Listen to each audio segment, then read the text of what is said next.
Nanalasang thunderstorm, buhawi at pag-ulan ng yelo sa iba't ibang bahagi ng Amerika, habang sobrang init naman sa karatig bansang Mexico. May pagsabog naman sa China na ang hinihinalang sanhi, tumagas na gas. Yan at iba pang balita abroad sa pagtutok ni Bernadette Reyes. Binulabog ng pagsabog ang mga motorista sa syudad ng Harbin sa Heilongjiang, China. Nagkalat ang debris sa kalsada at napahinto ang mga sasakyan.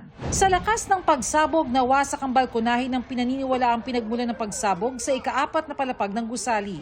Base sa mga ulat, may isang nasawi habang 3 ang sugatan. Patuloy ang investigasyon sa insidente na pinaniniwalaang dahil sa sumingaw na tangke ng gas.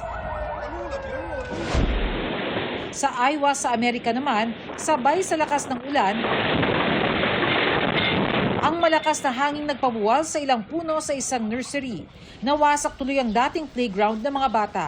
Isa lang ang daycare sa mga napinsala ng matinding thunderstorm at buhawing nanalasa sa Iowa. Ayon sa mga otoridad, may isa nang nasawi sa gitna ng masamang panahon. Maging ang Arkansas nakaranas ng malakas na thunderstorm na sinabayan pa ng ulan ng yelo o hail. Tagtuyot naman ang kinahaharap ng mga residente sa Mexico. Maging ang ilang hayop gaya ng mga howler monkey sa isang gubat sa Tabasco hindi nakaligtas. Matyaga silang pinainom ng tubig ng ilang rescuers saka ibinanik sa mga puno. Ang ilang unggoy bumabagsak na lang mula sa mga puno dahil sa sobrang init. Ang iba nangangamatay dahil sa dehydration. May nabuo namang dust devil sa parking lot ng isang pub sa Wales, United Kingdom. Kumilos ang dust devil palapit sa pub kaya kumaripa sa mga customer nito.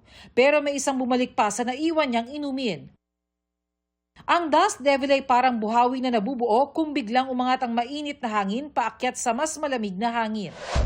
Para sa GMA Integrated News, Bernadette Reyes, nakatutok 24 oras.